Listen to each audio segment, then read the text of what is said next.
Et oui, parfois, on peut avoir un parcours atypique et faire des trucs vraiment chelous.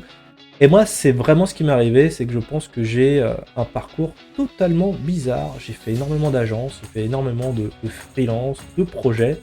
Et je trouvais ça rigolo un peu de résumer les 5 projets what the fuck sur lesquels j'ai pu bosser par le passé.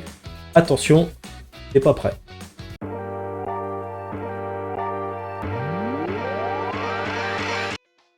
Allez, on commence avec le moins ouf. J'ai fait une campagne de Noël de malade il y a quelques années pour le BHV. Alors le BHV, si vous connaissez pas, c'est une boutique à Paris, un peu le concurrent de Galeries Lafayette.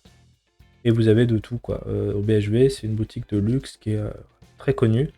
Et, euh, et on m'avait contacté pour faire le visuel géant de l'année. Et donc c'était vraiment un gros boulot pour moi parce que c'était déjà sur le papier, on arrive, on te dit, on te fait un dessin en disant il faut qu'il y ait le Père Noël qui soit dans une cabine avec plein de cadeaux, avec des serres. Et tout ça en fait sur une sorte de cabine un remonte pente de ski quoi, des cabines en fait vraiment d'être sur le côté, je m'exprime mal, station de montagne avec le Père Noël et le bâtiment en dessous et avec un grand photographe pour toute la partie du BHV, donc le bâtiment qu'on voit et il a fallu que je fasse tout le fond de nuit, tout ça. Enfin en gros je suis allé sur Turbo Squid pour trouver des serres que j'avais pas modélisé. Déjà, j'étais un peu, j'ai à peu près 3 semaines de prod. Il a fallu aller assez vite, faire tout ce qui était les poils, tout ça, les cornes, et enfin bien repeindre tout ça. C'était un gros boulot. Donc, en gros, voilà, on avait dit Cédric Delso comme photographe. Vous verrez, c'est un super photographe. Et donc ça, c'était voilà, c'était l'image finale que j'ai faite, sauf la photo qui a été faite en plus à l'époque. Il y avait, on était juste après les attentats, donc il n'y a plus le droit de faire survoler des drones au-dessus pour prendre en photo. Donc ils ont dû se mettre très loin avec un appareil photo, refaire des parties en 3D et compagnie. Donc c'était assez. Et moi j'avais carte blanche pour tout le fond montagneux. Donc j'ai fait ça en matte painting avec la lune, tout ça, donc de l'achat d'images, voilà. Et ensuite on se retrouve avec le Père Noël. Alors là j'ai eu un cul bordé de nouilles de trouver un Père Noël sur un stock image qui était vraiment bien, qui était vraiment sympa, bon look. Donc il s'intégrait parfaitement à mes cabines. Donc mes cabines, je les ai pareil modélisées entièrement sur Cinema 4D, avec le rendu sur Cinema 4D aussi. J'ai retravaillé un peu les serres sur ZBrush. Et voilà, donc du coup le projet était très chouette. Et ce qu'il faut savoir aussi, c'est que voilà, vous avez en journée, je suis retourné, j'ai été prendre en photo. Donc vous avez l'entrée du magasin et il y avait donc mon image. C'était distribué ensuite en magazine. Et surtout le truc qui était cool et ce qui était très drôle, c'est que Manana travaillait dans l'événementiel. Et en fait, sans parler, son client c'était aussi le BHV. Et le BHV, il n'y a eu aucune connexion, hein, franchement. Moi, le boulot, je l'ai eu par un ancien directeur de création en agence. Il m'a fait confiance. Il savait que je me débrouillais bien en photo, photomontage. Et du coup, Manana s'occupait à l'intérieur de placer des hôtesses pour l'événement. Et mon frère, qui à la base travaillait aussi dans l'événementiel, mais rien à voir, lui c'est du montage de spectacle, il s'occupait de la sono, tout ça. On s'est retrouvés un peu en famille sur ce projet, alors que aucun de nous n'était... Enfin, il n'y avait pas de connexion.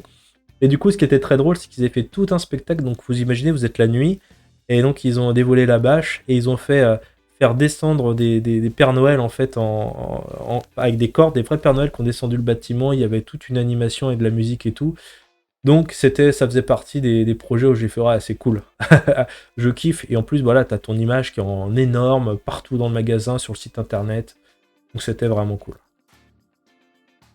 Voilà, on se retrouve aussi sur les bannières, il y avait tout, était fait, fallait, voilà.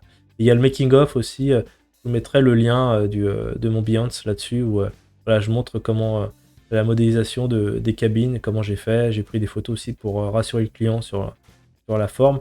Et c'était aussi, à la base, il y avait un brief avec un dessin, mais il fallait inventer aussi les cabines, donc on avait un peu des univers, voilà, des idées avec des films, tout ça. Donc je suis parti sur quelque chose d'assez arrondi avec des petits phares. Donc c'était vraiment très sympa à faire. Et maintenant on passe au deuxième truc what the fuck. Bah faut imaginer en fait que ça faisait quelques mois en fait que je travaillais pour un magazine 3D et que je faisais régulièrement des illustrations. J'avais publié dans le rubrique des lecteurs du journal, et tout de suite, j'avais une de mes images qui était passée dans le prix du mois. Et plusieurs fois, en fait, c'est arrivé. Et du coup, j'avais une bonne cote chez eux.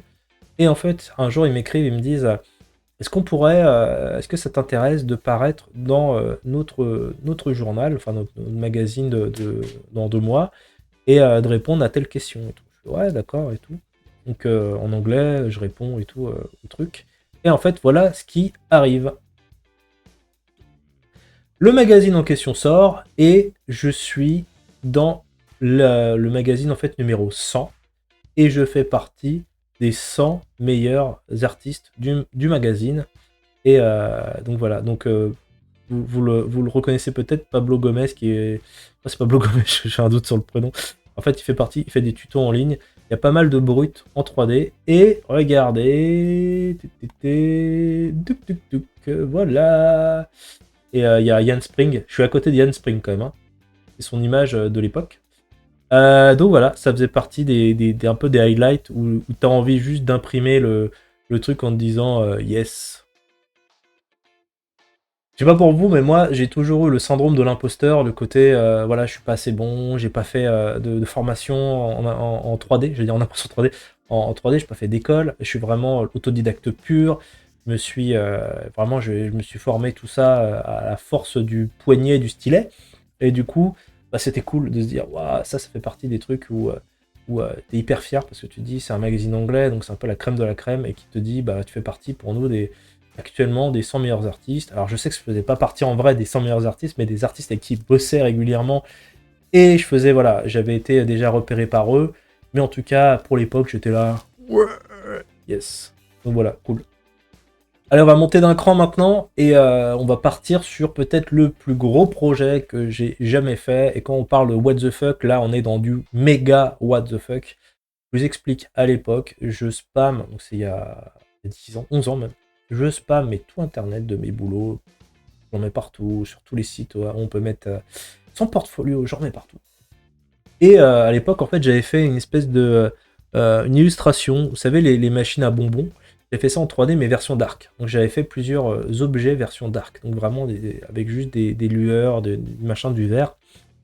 Et du coup, j'avais mis des boules en verre dans mon appareil comme ça à boules, à bonbons. Et donc du coup, j'avais eu un beau travail sur le verre, sur les reflets. Et je reçois un mail sur un site que je connaissais, je me suis inscrit dessus, je me souviens même pas.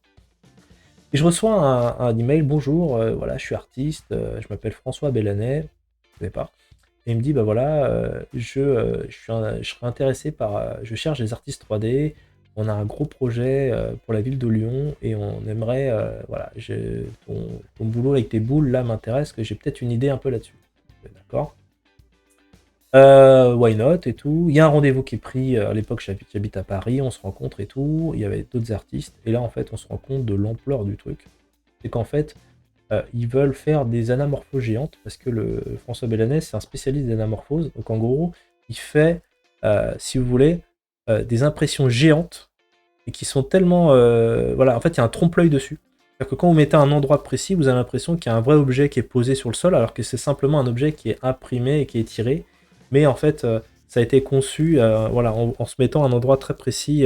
C'est quelque chose qui est très complexe, qui a été mis en place il avait quelqu'un qui bossait dans les effets spéciaux, qui s'occupait en fait de vraiment faire en sorte que ça marche bien. Et du coup, le brief, attention, c'était on veut gagner le Guinness Book des records mondiaux des plus grandes anamorphoses jamais faites. Donc il y avait une bâche centrale gigantesque où ils étaient 2 matte painters dessus, et il y avait des bâches additionnelles sur lesquelles on était. Et moi déjà c'était, je crois que c'était plusieurs centaines de mètres carrés la mienne. Donc du coup en fait ça a pris place à Lyon, je vais vous montrer ça. Et en fait c'était sur un week-end, donc on a croisé les doigts pour qu'il fasse beau, et il a fait un temps magnifique. Quand je vous dis truc de fou, c'est-à-dire qu'il y avait le maire de Lyon, il y avait tout le monde, c'est la place Bellecour. Si vous connaissez pas la place Bellecour, c'est l'une des plus grandes places à Lyon, peut-être même la plus grande. Et du coup on a recouvert la place Bellecour ce jour-là, et donc je vais vous montrer tout ça en images. Donc on se retrouve sur mon Behance, et voilà, on reconnaît Lyon, et on se retrouve. Et donc c'était pour l'événement pour la marque Renault Trucks, donc qui présentait leur nouveau camion. Et voilà la bâche géante principal sur lequel moi personnellement j'ai pas travaillé. J'ai travaillé sur des bâches annexes. La mienne elle se trouve ici. Donc elle paraît petite vue comme ça. En fait elle est énorme. Vous allez voir aussi parce que la place Bellecour c'est gigantesque. Et il y avait en fait ce trompe-l'œil. Donc qu'est-ce que c'est un trompe-l'œil? C'est qu'en fait on se positionne à un endroit, donc il fallait que les gens montent et se retrouvaient ici, et on a vraiment l'impression d'avoir un vide euh, comme ça, avec il y avait tout un travail qui était fait en matte painting magnifique. Et du coup, vous pouviez prendre le pont qui était très étiré en fait. Il faut imaginer que cette partie-là est beaucoup plus grande que cette partie-là. Parce que c'est vraiment étiré, c'est vraiment très long. Je vais vous montrer ça. Donc moi, ma bâche, c'était celle-là. Elle a un petit peu désaturé malheureusement l'image. Et du coup, c'était on avait quelque chose qui était posé et les gens pouvaient venir. Donc ils regardaient en fait, et il y en a certains qui ont pu monter dessus et faire semblant d'être sur des boules. On avait un camion où on avait refaire. Moi, j'avais refait en 3D des boules que j'avais posées ici. Le brief, c'était on veut voir des éléments de Lyon. Et du coup, ce que j'avais fait, c'est que j'avais récupéré HDRI. En fait, il m'avait envoyé ça, une image à 360 de la ville de Lyon là tout autour. Et du coup, je l'ai balancé en reflet dans mes boules. Donc, il y a eu beaucoup de travail pour avoir, en fait, on voit la place Bellecour, c'est le reflet de la statue. Donc on a l'impression que les boules soient vraiment posées ici et qu'elles se reflètent.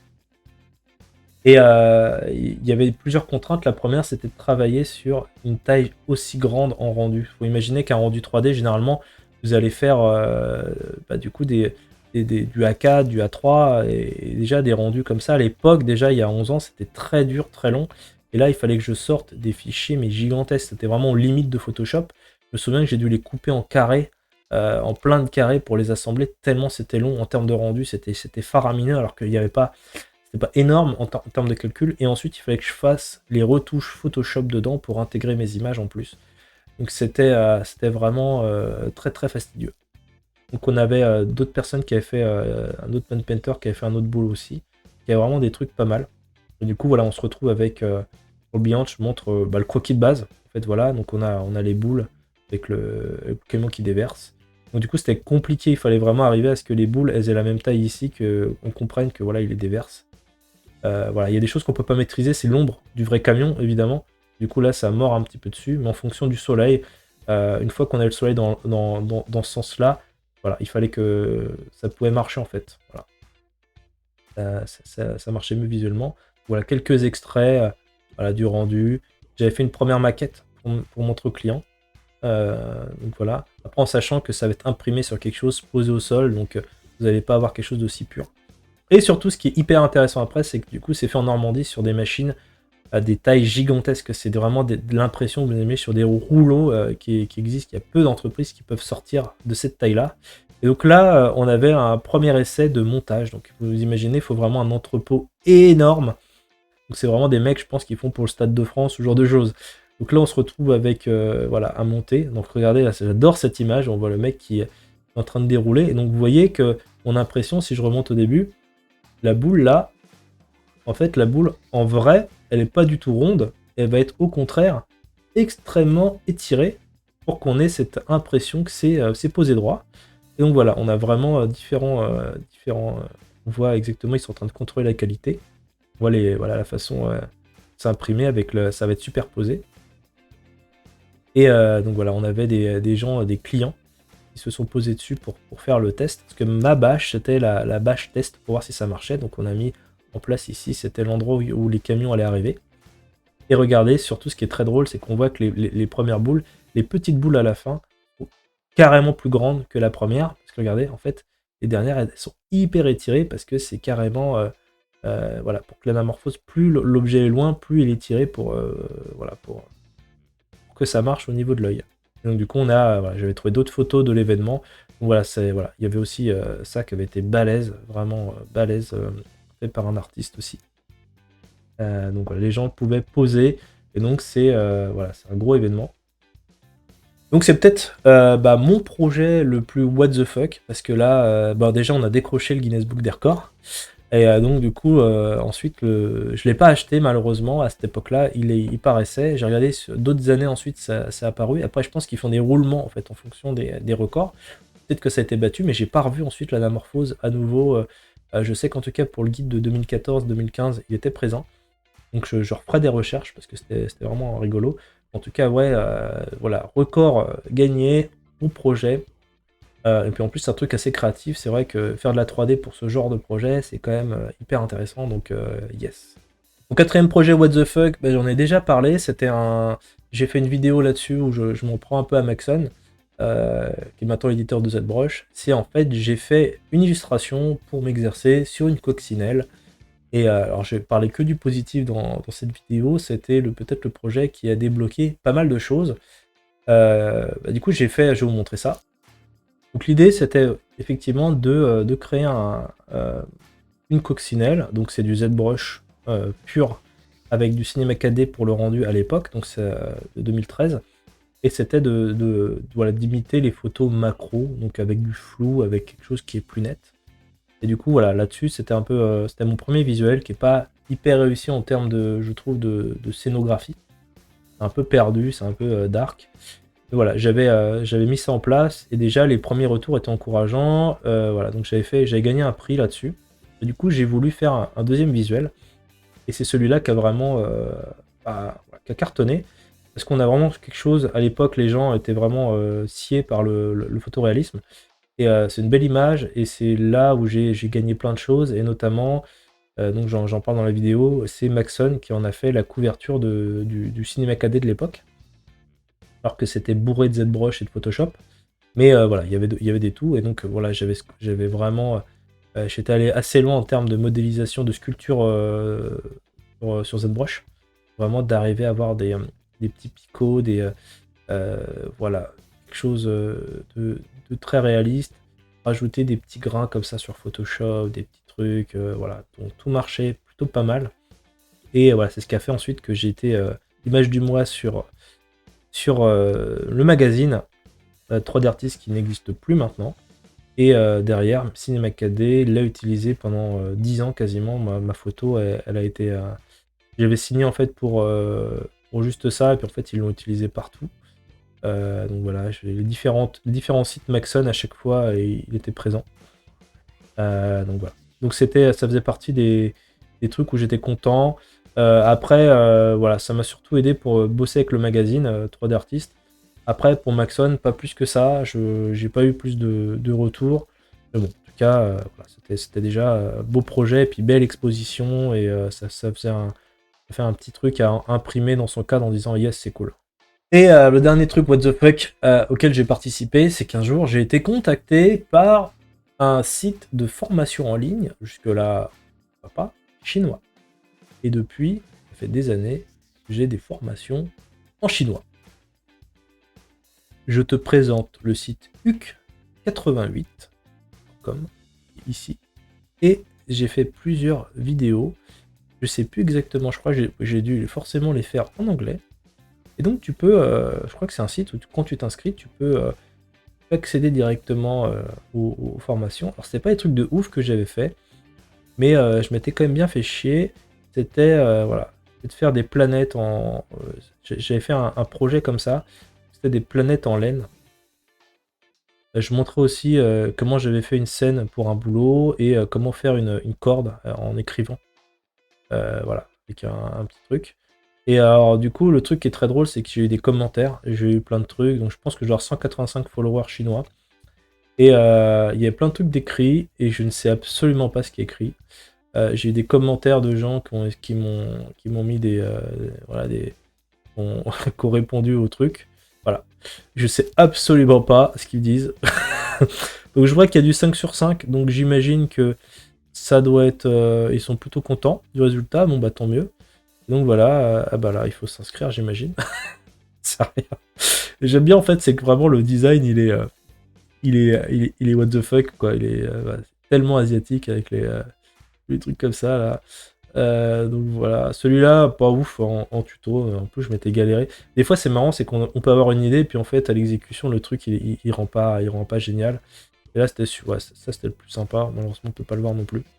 Et voilà, c'était pour faire une planète un peu en laine. Voilà, c'était un petit effet. Donc j'avais fait quelques petites planètes, avec un petit flair qui arrive. Donc voilà, maintenant voilà, je suis présent aussi sur la toile en Chine. Et donc voilà, 5 beaux projets en freelance. Donc comme quoi, il faut toujours rester ouvert. Ça peut toujours être marrant. Et on peut vraiment aller en direction on n'avait pas imaginé. Donc c'est ça un peu pour moi la carrière de freelance. c'est cool. Ça peut être aussi des fois compliqué. J'ai pas toujours eu que des réussites donc en freelance. Et bah, je te propose, si tu es intéressé en fait par le freelancing ou en général si tu as envie de t'améliorer, si tu veux recevoir mes conseils, je te propose dans le lien de la description en bas, voilà, j'ai fait un document où voilà, je te donne un peu de l'aide en vidéo, voilà, des conseils, des choses que j'aurais aimé savoir avant pour le freelance. Donc n'hésite pas, tu peux y accéder directement en cliquant sur le lien. Et bien à bientôt, salut salut!